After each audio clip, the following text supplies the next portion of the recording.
ಪರೀಕ್ಷಾ ವಿಧಾನ KSET ಪರೀಕ್ಷಾ ವಿಧಾನ ಹೇಗಿರುತ್ತೆ, ಏನು ಪೇಪರ್ ಪ್ಯಾಟರ್ನ್ ಇರುತ್ತೆ ಮೇಡಮ್ ಅಂತ ತುಂಬ ಜನ ಕೇಳ್ತಾ ಇದ್ದೀರಾ. ನೋಡಿ, KSET ಅಂದರೆ ಏನು, ಕರ್ನಾಟಕ ಸ್ಟೇಟ್ ಎಲಿಜಿಬಿಲಿಟಿ ಟೆಸ್ಟ್. ಅಂದರೆ ನಾವು UGC ನೆಟ್ ಏನು ಬರಿತೀವಿ ಪೋಸ್ಟ್ ಗ್ರಾಜುಯೇಷನ್ ಆಗಿ, ಅದು ನ್ಯಾಷನಲ್ ಲೆವೆಲಲ್ಲಿ ಆಗುತ್ತೆ.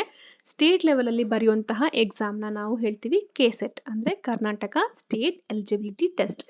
ಇದು ಕೂಡ ಆಲ್ಮೋಸ್ಟ್ ನಿಮ್ಮ ನೆಟ್ ಪ್ಯಾಟರ್ನಲ್ಲೇ ಇರುತ್ತೆ. ಇಲ್ಲಿ ನೀವು ಕರೆಕ್ಟಾಗಿ KSETನ ಪ್ಯಾಟರ್ನ್ ಅರ್ಥ ಮಾಡ್ಕೊಳ್ಳೋದಾದರೆ, ಇವಾಗ ನೋಡಿ, ಇಲ್ಲಿ ಸ್ಕ್ರೀನ್ ಮೇಲೆ ಕಾಣ್ತಾ ಇರೋ ಹಾಗೆ 2 ಪೇಪರ್ಗಳಿರುತ್ತೆ, ಪತ್ರಿಕೆ 1 ಮತ್ತು ಪತ್ರಿಕೆ 2.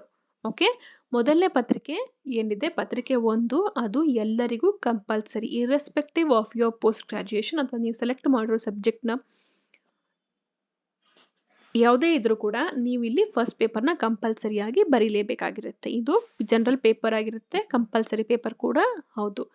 ಇದು 100 ಅಂಕಗಳಿಗೆ ಆಗುವಂಥ ಫಸ್ಟ್ ಪೇಪರ್. ಇದು ಫಸ್ಟ್ ಪೇಪರ್ 100 ಅಂಕಗಳಲ್ಲಿ ತಗೊಳ್ತಾರೆ. ಅದು 50 ಪ್ರಶ್ನೆಗಳು ಮಾತ್ರ ಇರುತ್ತೆ. ಓಕೆ, 50 ಪ್ರಶ್ನೆಗಳಿರುತ್ತೆ. ಒಂದು ಪ್ರಶ್ನೆಗೆ 2 ಅಂಕಗಳು. ಓಕೆ, 50 ಪ್ರಶ್ನೆಗೆ 2 ಅಂಕಗಳು ನೀವು ಮಲ್ಟಿಪ್ಲೈ ಮಾಡಿದ್ರೆ 100 ಅಂಕಗಳು. ಹೌದಾ? 1 ಗಂಟೆ ಮಾತ್ರ ಟೈಮ್. ಬರೆಯೋಕ್ಕೆ ಎಷ್ಟು ಗಂಟೆ ಟೈಮ್ ಇರುತ್ತೆ? 1 ಗಂಟೆ ಇರುತ್ತೆ. 50 ಪ್ರಶ್ನೆಗಳು ಕೊಡ್ತಾರೆ, 100 ಅಂಕಗಳಿಗಿರುತ್ತೆ. ಇದು ಫಸ್ಟ್ ಪೇಪರ್.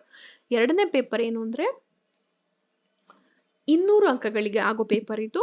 ಇದೂ 2 ಮಾರ್ಕ್ಸಿಂದ, ಅಂದರೆ 100 ಕ್ವೆಶನ್ಸ್ ಇರುತ್ತೆ. ಬರೆಯೋಕ್ಕೆ ಟೈಮ್ ಕೊಡ್ತಾರೆ 2 ಅವರ್ಸ್, ಅಂದರೆ 2 ಗಂಟೆ.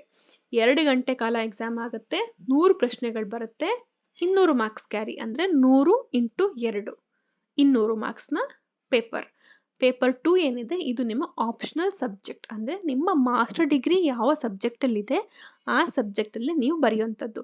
ಮ್ಯಾಥ್ಸ್ ಆಗಿದ್ರೆ ಮ್ಯಾಥ್ಸು, ಇತಿಹಾಸ ಆಗಿದ್ರೆ ಇತಿಹಾಸ, ಮ್ಯಾನೇಜ್ಮೆಂಟ್ ಆಗಿದ್ರೆ ಮ್ಯಾನೇಜ್ಮೆಂಟ್, ಹಿಂದಿ ಆಗಿದ್ರೆ ಹಿಂದಿ.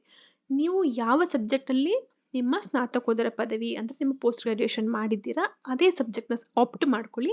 ಅದೇ ಸಬ್ಜೆಕ್ಟಲ್ಲಿ ನಿಮಗೆ ಎಲಿಜಿಬಲ್ ಆಗಿರ್ತೀರ ನೀವು ಇದನ್ನು ಬರೆಯೋದಕ್ಕೆ. ಇದು ಎಕ್ಸಾಮ್ ಪ್ಯಾಟರ್ನ್ ಆಫ್ KSET. ಹೀಗೆ ನನ್ನ ಚಾನಲಲ್ಲಿ ಎಲ್ಲ ಡೀಟೇಲ್ಸ್ ಇದೆ. KSETನ ಪ್ರತಿಯೊಂದು ಡೀಟೇಲ್ ಇದೆ, ಸೆಪರೇಟ್ ಆದ ಪ್ಲೇಲಿಸ್ಟ್ ಇದೆ.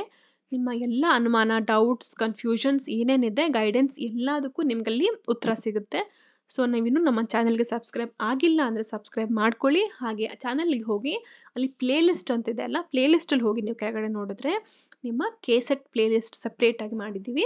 ಅಲ್ಲಿ ಹೋದರೆ ನಿಮಗೆ ಎಲ್ಲ ವೀಡಿಯೋಗಳು ಒಂದೇ ಸೀಕ್ವೆನ್ಸಲ್ಲಿ ಸಿಗುತ್ತೆ.